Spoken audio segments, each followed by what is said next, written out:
Hello, welcome back to my channel. Today I had an idea for a game that could be fun, like a challenge game thing.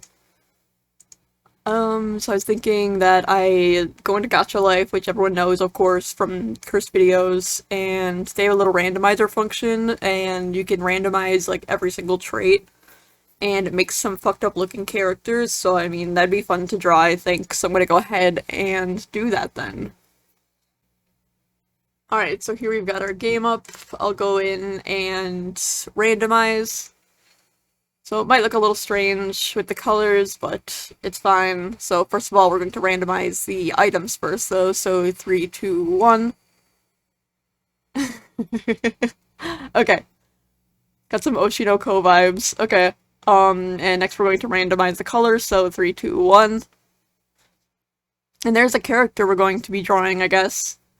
So let me take this and put into the art program. Okay. And yeah, the colors are a little odd, but I'll try and make it work. So, oops. Alright, I'll go in now and start working on that drawing. Okay, so for starting out, first of all, I do the blob method, as I usually do to start out a piece, to figure out composition and silhouette. If you want to hear more about this, I actually have a video on it on the rest of the channel. I can link that below too, but basically when I draw out a blob first, and so I figure out anatomy and proportions. It's like a really fucking weird way, I know, but like, it works, I think, to a degree, because having the silhouette helps to figure out proportions, I think. Maybe that's how I cope, but that's my tips for anatomy, I guess. And then after that, I'll do a second sketch. Well, it's not really a first sketch in general. So like a first sketch is this messy thing where I figure out the pose and figure out more of the composition. I tweak things, make sure things make sense, and get that all together basically. So then after that, I'll do the clean sketch, and with that I figure out more of the details rather than just the posing. Sometimes I won't even draw like real hair or clothes until my clean sketch because like I don't want to take the time to do it. But once I do the cleaner sketch, then I'll take the time to make it with a higher quality, I guess, so that I'm able to go in and do the line art easily, because like the more time you spend on the clean sketch, the easier the line art's going to be, so that you don't have to figure out everything on the fly with the line art. But of course you can always figure out things on the fly with the line art if that's like your art style, but you know. Yeah, so here I'm just going along, figuring out the pose.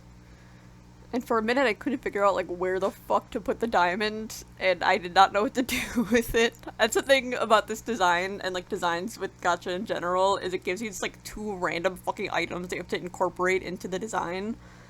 Which is annoying, but it's fine. Yeah. Yeah, there I scale up the legs a bit, because I realized the proportions were a little wonky based on the perspective. And I'm still trying to fix the fucking hand. Of course, move it around. Okay. And here I'm starting the line art, which is a lot of fun. I usually just use like the same pen brush that's like on the CSP store, someone made it. It's just like a usual sketchy pencil type thing that like it becomes less opaque with tilt and speed and everything. And of course with pen pressure, so that you can kind of wing it and do thicker lines as well as very thin and somewhat transparent lines with the same brush. And there's like plenty of brushes on the CSP store that have the same qualities. So yeah, I'd recommend one of those. It's pretty fun if you don't want to have to switch between brushes a ton of times, because I entirely hate doing that. If I can just use one brush for everything, then I'm fine. Like, I'm golden.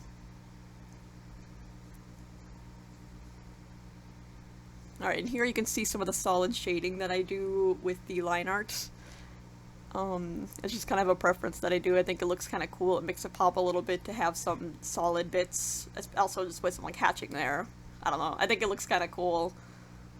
It's a fun thing that I like to do. Alright, and then starting on the hair, I like to use big broad strokes. And I only realized like partway through doing the line art on this that I realized I didn't have any stabilization on, which I mean, I've been growing more used to recently. I've been having my stabilization on my pens at 0 completely. because I like the way that the lines look kind of messy and more organic that way, but I didn't realize I was even doing that on here until like a little bit in, because I was just kind of doing like really, really long, broad strokes that you do very fast, so that you don't have to worry about it being shaky or not.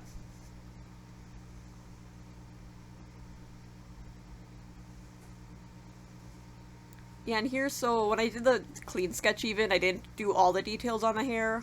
Well, I'm gonna go away from the hair for a bit, but usually I don't do all the details of the hair or like smaller things on the clean sketch. I'll just do that finally on the line art.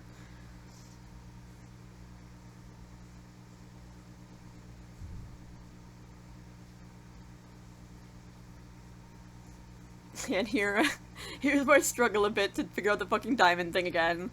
And this is what I eventually do. I didn't give up. I just wanted to incorporate it more into, like, the vibe of the image, and I eventually end up tying it into the sparkle in the eyes. Just, like, little shiny sparkles, because I think it's cute. I don't know.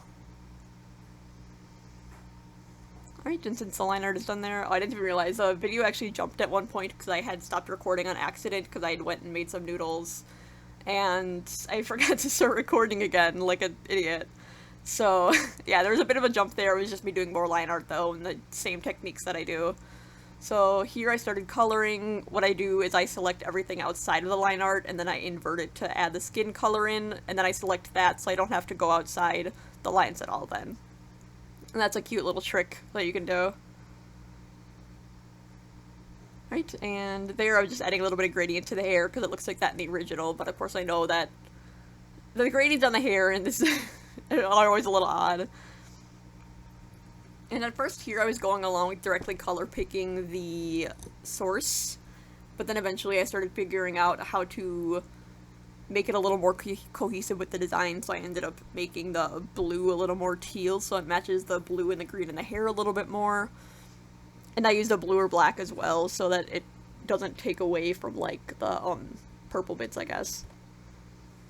Yeah, there you can see I shifted the blue to be a little more teal so that it is more cohesive with the design, I hope. But, yeah, I ended up settling on two colors that I ended up doing different hues of. And that was the purple and the blue. And then having that, like, yeah, like the main color being the green and the blue, with the third color, like the accessorizing color being the pink, if that makes any sense. Alright, here's my favorite part to do, the eye bags. That's my signature, I'd like to think. And I like to call these tumbler knuckles.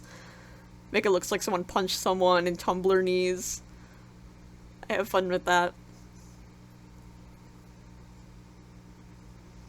Yeah, shading skin happens to be like, it tends to be like my favorite part to do, because I just like making it nice and soft and like warm, I guess. And then after I do that, I'll usually go in with a little bit of a blue on an alpha locked layer to make it a little more like, add more depth to it with the lighting, but yeah, I like the warm colors in it. You're going in and shading the diamonds. I didn't know how to really do that, so I had to look up a reference real quick. So I don't know how that works, but I think it's fine. I didn't want to go too realistic or anything because it's not the vibe of the image, and also it's like, I don't want to spend 10 years on this, so...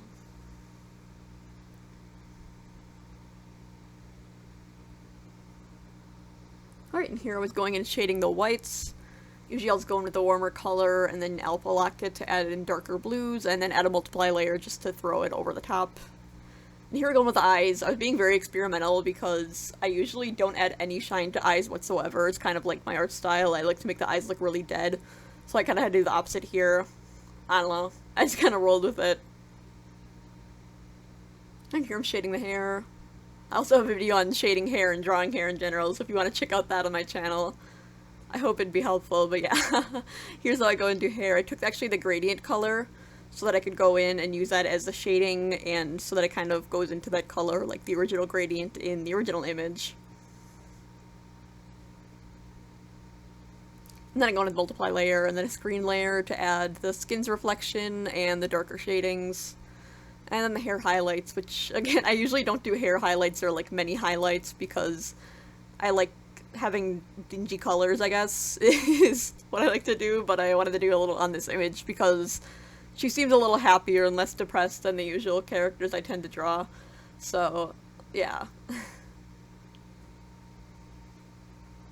And I just realized my little PNG tuber in the corner just like evaporated. I don't know where he went. Oh no. Got fucking Thanos snapped, I guess, in the process. I'll just figure out how to get that back, but it's fine. And here's just shading the skirt. I was having some issues with the color of the skirt because it kind of like having a skirt with a light color at the end of it is kind of annoying because it kind of pulls away from the rest of the design. Like usually I like to add the accessory colors closer to the face, but I guess I had to deal with it because that was like a main part of the skirt in the original design, so yeah. Right, and then I had to go in and add the wings, which I did on our back layer because I don't have to worry about all the line art interacting, and I didn't want to have to erase everything, so I just went and did oh my god, the lines for the wings on a different layer.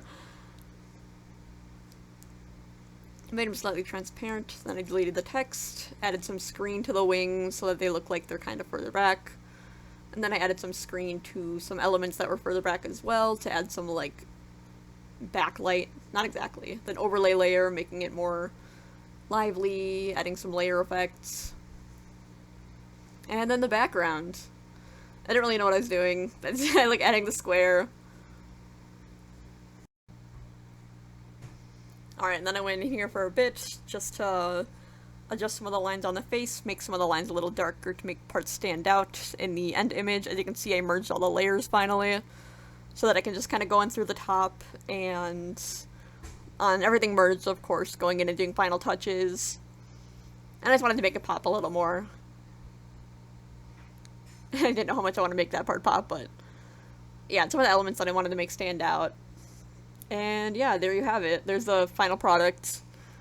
I think it did pretty fun. I had fun with this. I might do it again if y'all like. Let me know what you think. Remember to like and subscribe. Give me any video suggestions. I don't know. See you next time.